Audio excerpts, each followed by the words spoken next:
कल्पना कीजिए कि एक बहुत विशाल मतलब एकदम अभेद्य किला है। हम्म। एक ऐसा किला जिसे किसी इंसान ने नहीं बल्कि खुद प्रकृति ने करोड़ों साल पहले आकार दिया है। हम्म। जब इस किले की दीवार को सामने से देखते हैं ना, तो वो इतनी ऊंची और लगातार नजर आती है कि उसे सीधे पार करना लगभग असंभव सा लगता है। बिल्कुल कोई सीधा रास्ता नहीं होता। राइट। अगर उस पार जाना है तो दीवार में बने कुछ बेहद संकरे और छिपे हुए दरवाजों को खोजना ही पड़ता है। सही कहा।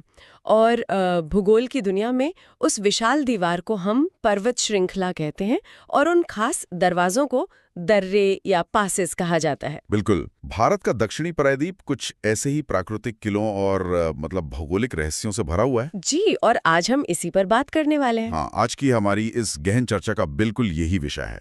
तो चलिए इसे थोड़ा विस्तार से समझते हैं। दक्षिण भारत का भूगोल किसी भूल भुलैया से कम नहीं है, लेकिन अगर इसके पीछे के विज्ञान को समझ लें तो ये मतलब एक बेहद रोमांचक कहानी बन जाता है। बिल्कुल सही बात है।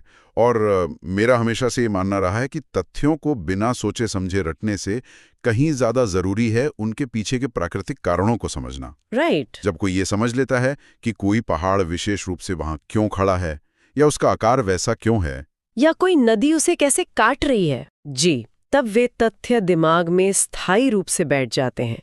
फिर परीक्षा में किसी भी तरह से घुमाकर सवाल पूछा जाए, गलती होने की गुंजाइश नहीं रहती। एकदम सही कहा आपने। तो इसी बात पर उस अभेद्य दीवार वाले उदाहरण से ही शुरुआत करते हैं।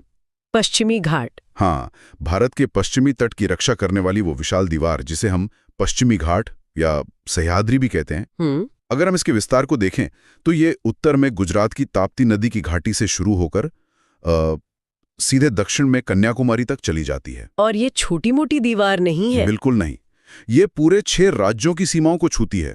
गुजरात, महाराष्ट्र, गोवा, कर्नाटक, केरल और तमिलनाडु। हाँ, यहाँ जो सबसे आकर्षक बात है वो ये है कि ये श्रृंखला एक निरंतर रेखा की तरह है, मतलब एक एस्कार्पमेंट की तरह। एस्कार्पमेंट। हाँ, भूवैज्ञानिक दृष्टि से देखें तो पश्चिमी घाट कोई साधारण वलित पर्वत यानी फोल्ड माउंटेन नहीं है, जैसे कि हिमालय। अच्छा, तो फिर ये कैसे बने? जब गोंडवानालैंड टूट रहा था ना, तब भारतीय प्लेट के खिसकने से जो भ्रंश या दरार पैदा हुई, उसी के कारण ये सीधा खड़ा कगार बन गया। ओह, तो इसीलिए ये दीवार इतनी निरंतर है। बिल्कुल। इसे पार करना इतना मुश्किल है कि प्राचीन काल में भी व्यापार या सेनाओं की आवाजाही के लिए लोगों को दर्रों पर ही निर्भर रहना पड़ता था। मतलब इसे एक वीआईपी सुरक्षा दीवार की तरह देखा जा सकता है। हर कोई कहीं से भी अंदर नहीं आ सकता। सही कहा। आपको वीआईपी गेट यानी उन प्राकृतिक दर्रों से ही गुजरना होगा, जैसे कि महाराष्ट्र में थालघाट और भोरघाट दर्रे हैं। जी। लेकिन